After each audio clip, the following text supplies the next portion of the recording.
அனைவருக்கும் வணக்கம். சமீப காலமாக ஊடகங்களில் இந்திய ஒன்றிய ரயில்வே துறைக்கு தமிழக அரசு ஒத்துழைப்பு தரவில்லை, அதன் காரணமாக திட்டங்கள் நடைமுறைப்படுத்தப்பட முடியவில்லை என்ற ஒரு செய்தி வருகிறது. அந்த செய்தி காரணம் ஒன்றிய ரயில்வே துறை அமைச்சர் கொடுத்திருக்கின்ற ஒரு செய்தியாகும். மாண்புமிகு தமிழ்நாடு முதலமைச்சர் அவர்கள் மாண்புமிகு பாரத பிரதமர் அவர்களுக்கு ஒரு கடிதம் எழுதினார்கள். தமிழ்நாட்டினுடைய வளர்ச்சியை கருத்தில் கொண்டு தமிழ்நாட்டு ரயில்வே திட்டங்களுக்கு முன்னுரிமை கொடுத்து செயல்படுத்த வேண்டும் என்று ஒரு கோரிக்கையை வலியுறுத்தியிருந்தார்கள். அப்படி அவர்கள் வலியுறுத்தியிருந்ததற்கு மறுப்பு தெரிவிக்கிற விதமாக ஒன்றிய ரயில்வே துறை அமைச்சர் அவர்கள் ஒரு செய்தியை வெளியிட்டிருக்கிறார். ஆனால் அத்தனை செய்தியும் அவர் சொல்வதெல்லாம் உண்மைக்கு புறம்பான செய்திகளாக இருக்கிறது. என்ன சொல்ல போனால், அவருடைய துறை வெளியிட்ட செய்தியை அவருக்கு தெரியாமல் இவர் ஒரு புதிய தகவலை வெளியிடுகிறார். அந்த அடிப்படையில் தான் இருக்கிறது. அதில் மிக குறிப்பாக இந்த 2021 மே மாதம் மூலம் தமிழ்நாட்டில் ஒன்றிய அரசால் அறிவிக்கப்பட்ட ரயில்வே திட்டங்களை முக்கியத்துவத்தை கருத்தில் கொண்டு பல ஆண்டுகளாக நிலுவையில் இருந்த ரயில்வே திட்டங்களுக்கான நில எடுப்பு பணிகளின் மீது தனி கவனம் செலுத்தி விரைவான நில எடுப்பு நடவடிக்கைகள் மேற்கொள்ளப்பட்டு வருகின்றன. கடந்த 5 ஆண்டுகளில் தமிழ்நாட்டில் 148.65.30 ஹெக்டேர்ஸ் பரப்பு கொண்ட 7 திட்டங்களுக்கு, இதில் 2 திட்டங்கள் மட்டுமே பெரிய திட்டங்கள், ரயில்வே துறையினரால் நிலத்திட்ட அட்டவணை அளிக்கப்பட்டதன் அடிப்படையில் தமிழக அரசால் நிர்வாக அனுமதி வழங்கப்பட்டு நில எடுப்பு பணிகள் மேற்கொள்ளப்பட்டு வருகிறது. இது மேற்கூறிய 2 திட்டங்களுக்காக நில எடுப்பு செய்ய வேண்டிய 128.41.91 ஹெக்டேர்ஸ் பரப்பில் தற்போது வரை 73.65.02 ஹெக்டேர்ஸ் பரப்பிற்கான நில எடுப்பு பணிகள் முடிக்கப்பட்டுள்ளன. இதில் மொரப்பூர் தருமபுரி புதிய அகல ரயில் பாதை அமைக்கும் திட்டத்தில் 4 கிராமங்களில் சட்டம் ஒழுங்கு பிரச்சனை காரணமாக 24.78.77 ஹெக்டேர்ஸ் பரப்பளவு நிலங்களுக்கு திருத்திய நிலத்திட்ட அட்டவணை ரயில்வே துறையினால் சமர்ப்பிக்கப்பட்ட நிலையில் நில எடுப்பு பணி அதில் தொடங்கப்பட்டுள்ளது. மேலும் திருவனந்தபுரம் கன்னியாகுமரி இடையான அகல ரயில் பாதை திட்டத்தை விரைந்து முடிப்பதற்கு தேவையான 298.78 கோடி ரூபாயை ரயில்வே துறை இன்னும் வழங்கவில்லை. கடந்த 5 ஆண்டுகளில் தமிழக அரசின் ரயில்வே திட்டங்களுக்கு 739.31 கோடி ரூபாய் மட்டுமே நிதி வழங்கப்பட்டுள்ளதால் நில எடுப்பு பணிகள் விரைந்து முடிப்பதில் சிரமம் இருக்கிறது. இன்னும் அவங்க தர வேண்டிய தொகையை முழுமையாக தராமல் டோக்கன் அட்வான்ஸ் கோரி கொடுத்துக்கிட்டே இருக்கிறாங்க. அதில் தமிழ்நாட்டில் தற்போது ஒன்றிய அரசின் ரயில்வே திட்டங்களுக்கு மொத்தமாக 2500.6106 ஹெக்டேர்ஸ் பரப்புள்ள நிலங்களை நில எடுப்பு செய்ய நிர்வாக அனுமதி வழங்கப்பட்ட நிலையில் 931.52.96 ஹெக்டேர்ஸ் பரப்புள்ள நிலங்களுக்கு ரயில்வே துறையினரால் நிதி ஒதுக்கீடு செய்யப்படவில்லை. 2 திட்டங்களுக்கு தேவையான 296.02.095 ஹெக்டேர்ஸ் பரப்புள்ள பட்டா நிலங்களை நில எடுப்பு செய்திட நிர்வாக அனுமதி வழங்க அரசின் பரிசீலனையில் இருக்கிறது. தமிழ்நாட்டில் முக்கியமான 19 ரயில்வே திட்டங்களுக்கு நில எடுப்பு செய்யப்பட வேண்டிய மீதமுள்ள 172.1730.05.15 ஹெக்டேர்ஸ் பரப்புள்ள நிலங்களில் 1198.02.34 ஹெக்டேர்ஸ் பரப்புள்ள நிலங்களுக்கான நில எடுப்பு பணிகள் முடிவுற்று, அதாவது 94% நிலம் ரயில்வே நிர்வாகத்திடம் ஒப்படைக்கப்பட்டது. இப்படி ஒப்படைக்கப்பட்டிருந்தாலும் அவற்றையெல்லாம் சொல்லாமல் ஏதோ முழுவதுமாக புறக்கணிப்பது போன்ற ஒரு செய்தியை ஒன்றிய ரயில்வே துறை அமைச்சரே சொல்லி வருகிறார். உங்களுக்கு எல்லாருக்கும் இந்த கடிதத்துடைய காப்பி தர்றோம். இந்த கடிதம் ரயில்வே துறையிலிருந்து நம்முடைய திருவண்ணாமலை மாவட்ட ஆட்சியருக்கு எழுதப்பட்ட கடிதம். 2020ஆம் ஆண்டு 7வது மாதம் 24ஆம் தேதி அவங்க எழுதுறாங்க. With reference to your proposal dated 24/2/2020 seeking extension of the special land acquisition unit at Tirunelveli district, it is hereby advised that Railway Board write their DO letter number 2019/W/1 general budget 1 dated 26/9/2019 has kept the Tindivanam Tirunelveli project under abeyance and has stated that no further expenditure is to be made on these projects. In view of the above, you are also requested to keep the project in abeyance as advised by Railway Board. Railway board ஒரு கடிதத்தை மாவட்ட ஆட்சித்தலைவருக்கு எழுதிவிடுகிறது. ஆனால் அந்த திட்டம் தமிழ்நாடு அரசால் ஒத்துழைப்பு வழங்கவில்லை என்று இப்பொழுது ஒன்றிய ரயில்வே துறை அமைச்சர் குறிப்பிடுகிறார். இதே போன்றுதான் தூத்துக்குடி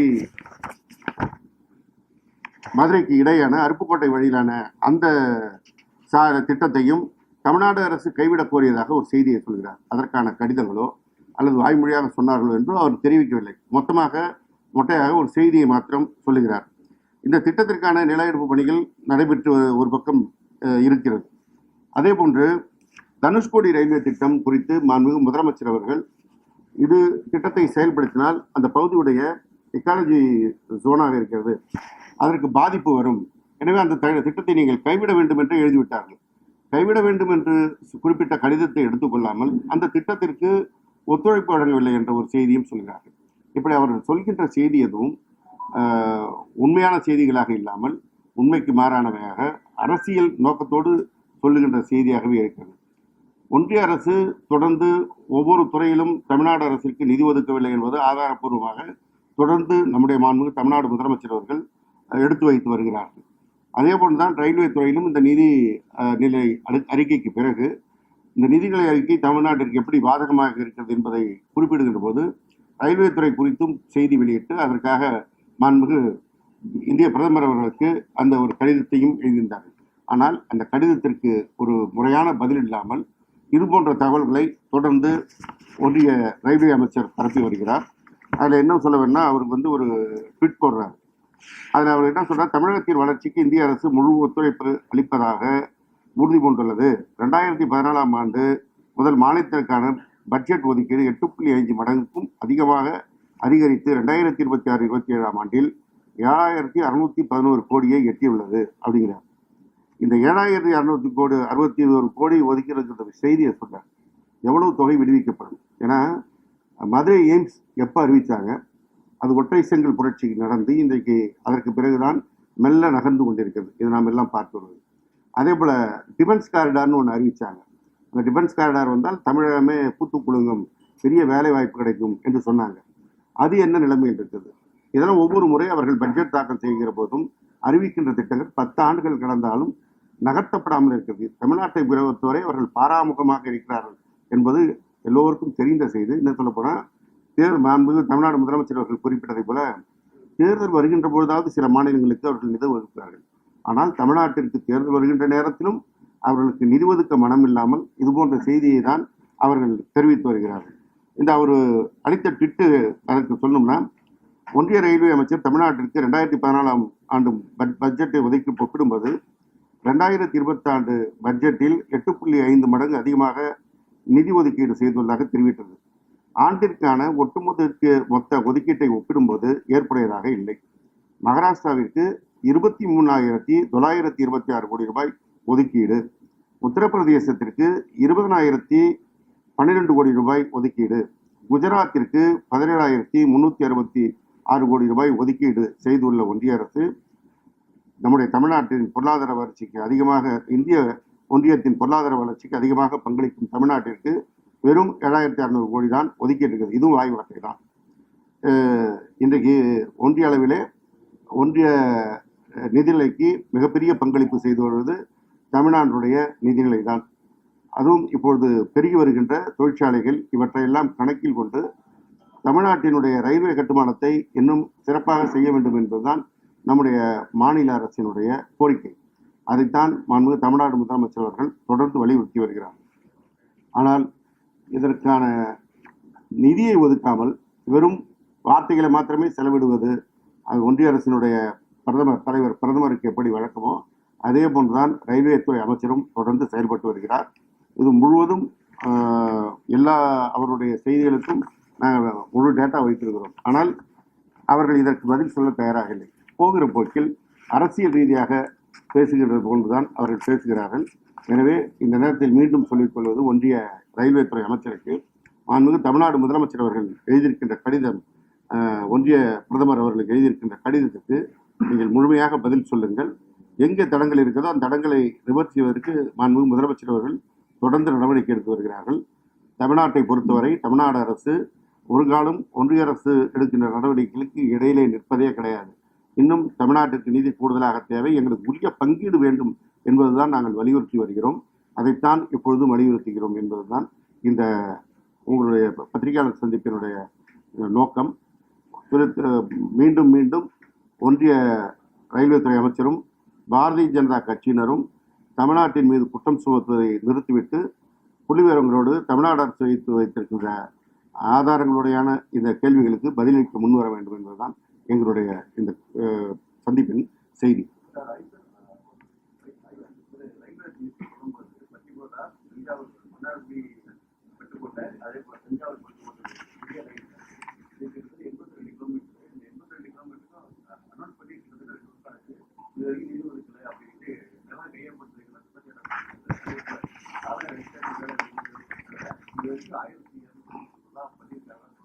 அதாவது இந்த நிலம் கையகப்படுத்த அவங்க சொல்லும்போது தமிழ்நாடு அரசு அதுக்கு ப்ராஜெக்ட் அவங்க டிபிஆர் வாங்கிட்டு அதற்கான என்ன தேவையோ அதை குறிப்பிடுவது வழக்கம்.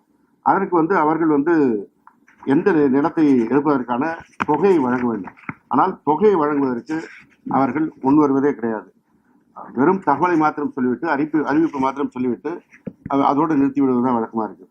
இதில் நீங்கள் சொல்லுகிற மன்னார்குடி பட்டுக்கோட்டை புதிய அகல ரயில் பாதை, தஞ்சாவூர் பட்டுக்கோட்டை புதிய அகல ரயில் பாதை, இந்த திட்டங்களுக்கு நிர்வாக அனுமதி வழங்கும் கருத்துருக்கள் மாநில அரசியல் அட்வான்ஸ் ஸ்டேஜில் தான் இருக்கு. அதற்கான பணிகள் நடந்து கொண்டிருக்கு. அது எதையும் நம்ம நிறுத்தலை. நிதி கொடுக்கணுமே, நிதி கொடுக்காம நம்ம எப்படி கையகப்படுத்துறது? ஏற்கனவே மெட்ரோவுக்கு பணம் தரல. மாநில அரசு ஒரு இடத்துக்கு மேலே அவர்களை எதிர்பார்க்காமல் மெட்ரோவுக்கு பணம் செலவிட்டு செய்து கொண்டிருக்கின்றோம். அது மெட்ரோவாவது மாநில அரசிற்கும் ஒன்றிய அரசிற்கும் இரண்டுக்கும் அதில் பங்கு இருக்கு அப்படிங்கிற முறையில் இது முழுவதும் ஒன்றிய அரசு செயல்படுத்த வேண்டிய திட்டம். நிதி கொடுக்காமல் வெறுமனே பேசிக் கொண்டிருப்பது என்ன அர்த்தமா? ஏற்கனவே மாண்புமிகு முதலமைச்சர் அவர்கள் மாண்புமிகு இந்திய பிரதமரை சந்திக்கும் போது இது குறித்து கடிதம் கொடுத்திருக்கிறார்கள். அதை வலியுறுத்தி தான் இப்பவும் கடிதம் எழுதியிருக்கிறார்கள். தேவைப்படும் பட்சத்தில் அதற்கான நடவடிக்கையும் எடுக்கப்படும். லாஸ்ட் 5 இயர்ஸ்ல ஒரு கார்டியல் அண்டர்ஸ்டாண்டிங்கே இல்லாத ஒரு காரணத்தினால தான் இப்போ ஒரு மொத்தமா கார்டியல் அண்டர்ஸ்டாண்டிங் யாரோட இல்லைங்கிறீங்க? நம்முடைய ஒன்றிய அரசு நம்முடைய தமிழ்நாடு அரசுக்கு கல்வித்துறைக்கு வழங்க வேண்டிய நிதியை வழங்கவில்லை அவங்க. இது எல்லோருக்கும் தெரிந்த விஷயம். மும்மொழி கொள்கையை ஏற்றுக்கொள்ள வேண்டும் அப்படின்னு சொல்றாங்க. முடியாதுன்னு நம்ம சொல்றோம். நமக்கான உரிமையை மும்மொழி கொள்கையை ஏற்றுக்கொள்ள முடியாது. இருமொழி கொள்கைங்கிறது இப்ப எடுத்த முடிவில்லை, 67 எடுத்த முடிவு. இன்றைக்கு புதிதாக அதை சொல்லி 3500 கோடி பணம் ஒதுக்கல. அதே போன்றுதான் இதுவும் வெறும் அறிவிப்புகளை மாத்திரம் முன்வைத்துக் கொண்டிருக்கிறார்கள். மதுரை எய்ம்ஸ் தான் உங்களுக்கு சிறந்த உதாரணம்.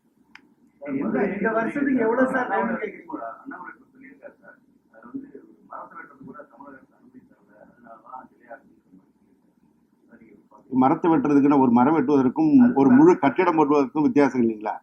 அதற்கான நிதி ஒதுக்காமலே இருந்து விட்டு இன்னைக்கு ஒரு புது கதையை சொல்லுவதெல்லாம் என்ன சொல்றது? எத்தனை வருடமாச்சு? அந்த டபுள் இன்ஜின் ஓடுற உத்தரப்பிரதேசம் எப்படி இருக்கிறது, பீகார் எப்படி இருக்குங்கிறது நாட்டு மக்களுக்கு தெளிவாக தெரியும். அங்கே என்ன நிலைமை, மக்களுடைய வாழ்வாதாரம் என்ன, பொருளாதாரத்தில் இன்னைக்கு டபுள் டிஜிட்ல தமிழ்நாடு முன்னேறிருக்கு, அவங்களுடைய பொருளாதார முன்னேற்ற அளவுகோல் என்ன, எல்லாத்தையும் ஒப்பிட்டு பார்த்தோம்னா டபுள் இன்ஜின் என்பது ஏமாற்று வேலை.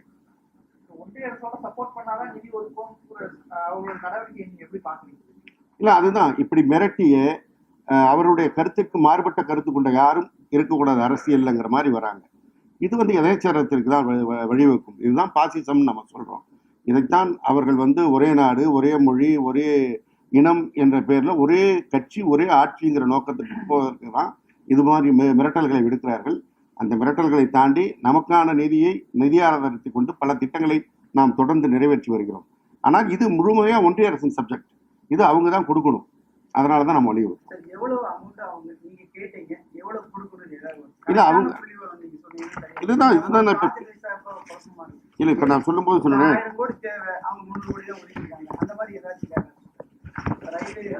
இல்ல நான் இப்பதான் சொன்னேன் உங்களுக்கு, அந்த 7500 கோடிங்கிறது இப்பதான் அறிவிப்பு கொடுத்தது.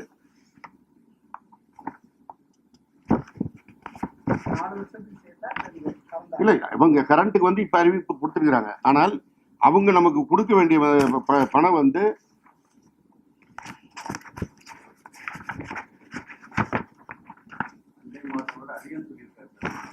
இப்ப நான் உங்களுக்கு புள்ளிவிவரம் சொன்னேன். குஜராத்துக்கு எவ்வளவு, உத்தரப்பிரதேசத்துக்கு எவ்வளவுன்னு.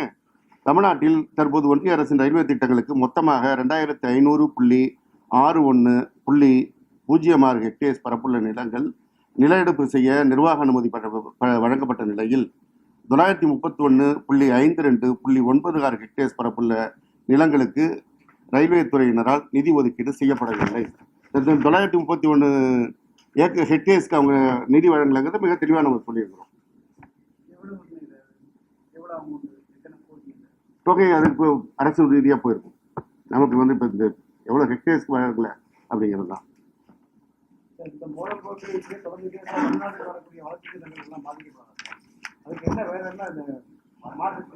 நம்ம அதனால தான் கேட்குறோம். நமக்கு வந்து இந்திய அரசு வந்து நாம் மாத்திரமில்லை, கேரளாவில் வந்து கம்யூனிஸ்ட் அரசாங்கம் இருக்கிறது, தெலுங்கானாவில் காங்கிரஸ் அரசாங்கம் இருக்கிறது, கர்நாடகாவில் காங்கிரஸ் அரசாங்கம் இருக்கிறது. அந்தந்த மாநிலத்திற்கு உரிமையானவற்றை வழங்க வேண்டும் என்பதுதான் நம்முடைய மாநிலத்தின் கோரிக்கை. அது ஒரு மாநிலத்திலேருந்து ஜிஎஸ்டி போட்டு வாங்கும்போது மட்டும் அவர்களுக்கு ரொம்ப வசதியாக இருக்குது. ஆனால் உரிய பங்கீடு வழங்குவதற்கு முன்வரவில்லை என்றால் நாம் போராடித்தான் வாங்க வேண்டிய இடத்தில் இருக்கிறோம். அதாவது பல விஷயங்களுக்கு வந்து நம்ம நீதிமன்றத்துக்கு போயிருக்கோம். நீங்கள் வந்து போராட்டம்னா போராட்டமே இருக்க முடியாதுங்க. சுதந்திரத்துக்கு காந்தி வந்து போராடினதுனால தான் சுதந்திரம் கிடைச்சது. நம்ம போராட்டமாக அதுக்காக நம்ம போயிட முடியாது. நீதிமன்றத்துக்கு பல விஷயங்கள் போய் தீர்வு கண்டுக்கிறோம். உங்களுக்கு பல்கலைக்கழகங்களுக்கு துணைவேந்தர் நியமிக்கின்ற விஷயங்களில் நீதிமன்றத்திற்கு போயிருக்கிறது போல பல விஷயங்களுக்கு நீதிமன்றத்திற்கு போகும். தேவைப்படும் போது அது போன்ற நடவடிக்கைகள் எடுக்க வேண்டும். அதாவது அது ஒரு மிகப்பெரிய முதலீடு செய்யப்பட வேண்டிய துறை. சென்னை மாதிரி ஒரு இடத்துல ஒரு மெட்ரோ, இப்போ கோயம்புத்தூருக்கு மதுரைக்கு அவங்க மறுக்கப்படுகின்ற நேரத்தில் அதை நாம் சமாளிக்க முடியும் என்கிற நிலை வருங்கிற போது எதிர்காலத்தில் தமிழ்நாட்டுடைய பொருளாதாரம் நம்ம $1 trillion கனவுல பொருளாதாரத்தை நோக்கி போயிடணும். ஒரு இடத்தில் அப்படி ஒரு வாய்ப்பு வந்தால் நிச்சயமாக செய்ய வேண்டிய சூழல் வந்தால் செய்யதான் வேணும், செய்ய வேண்டியதான் வரணும்.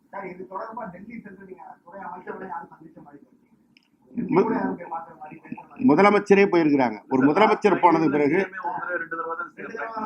அவ்வளவுதான். போய் முதலமைச்சர் பார்த்து சொன்னது பிறகு என்ன வீட்டில் அங்கே போய் தினைக்கு நிற்க முடியும்? ஒரு அரசாங்கத்தை நிர்வகிக்கின்றவர்கள் தினைக்கும் போய் அங்கே போய் கையேந்தி நிற்க முடியாது. தொடர்ந்து நம்முடைய நாடாளுமன்ற உறுப்பினர்கள் பல்வேறு விஷயங்களுக்கு பார்த்துக்கிட்டு தான் இருக்கிறாங்க.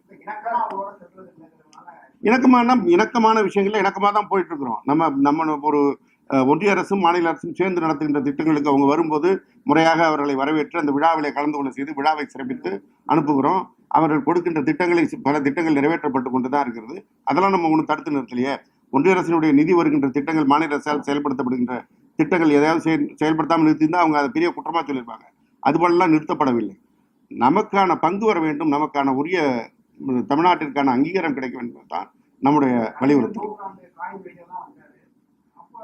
அதான் தான் சொல்றேன். நான் இணக்கமான சூழலோட தான் நாங்க இருக்கிறோம், அவர்கள் இல்லை.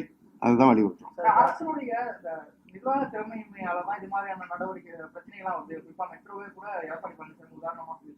அவர் ரொம்ப நிர்வாக திறமையானவர். அதனாலதான் நீட்டை உள்ள விட்டார், அதனாலதான் உதயமின் திட்டத்தை உள்ள விட்டார். ஒட்டுமொத்தமாக கொண்டு போய் தமிழ்நாடு அரசினுடைய உரிமைகளை அவர்களிடத்தில் அடமானம் வைத்து விட்டார். நிர்வாக திறமை இல்லாமல் இன்றைக்கு அறிவித்திருக்கின்ற திட்டங்கள் இவ்வளவு நிதி நெருக்கடியில மகளிர் உரிமை தொகை வழங்குவதாக இருந்தாலும், வெடியல் பயணமாக இருந்தாலும், புதுமை பெண் திட்டமாக இருந்தாலும், தமிழ் புதுவன் திட்டமாக இருந்தாலும், காலை உணவு திட்டமாக இருந்தாலும் முதலமைச்சர் தொடர்ந்து செயல்படுத்தி கொண்டிருக்கிறார். நம்முடைய மாநிலத்திற்கு வளர்ச்சிக்கு என்ன தேவையோ அத்தனை திட்டங்களும் செயல்படுத்தி கொண்டுதான் இருக்குது.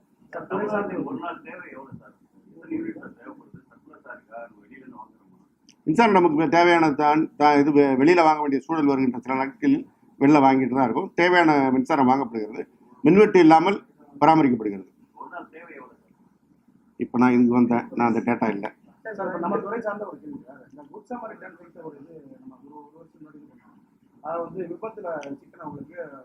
தகவல் சொன்னா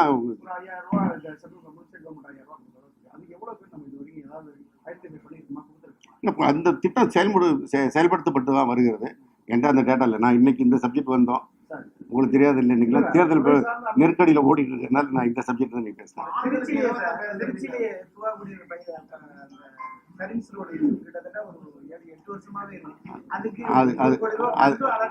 அது நம்ம சப்ஜெக்ட்ல. சரி, நன்றி.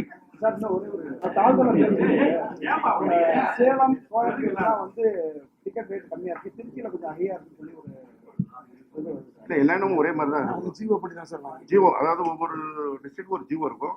ஜியோ அப்படி தான் செயல்பட முடியும். ஜியோ தாண்டி செயல்பட முடியாது இருக்கும். நான் செக் பண்ணிக்கிறேன் வேணாம். இந்த 12ஆம் தேதி வேலைநிறுத்தத்துக்கு தொழிலாளர்கள் சொல்லியிருக்காங்க சார். அது ஒன்றிய அரசினுடைய கொள்கைகளை எடுத்து தொழிற்சங்கங்கள் அந்த வேலைநிறுத்தத்தை அறிவித்திருக்கிறார்கள். ஆனால் தமிழ்நாட்டை பொறுத்தவரை மக்களுக்கு எந்த பாதிப்பும் இல்லாமல் பேருந்துகள் இயக்கப்படும்.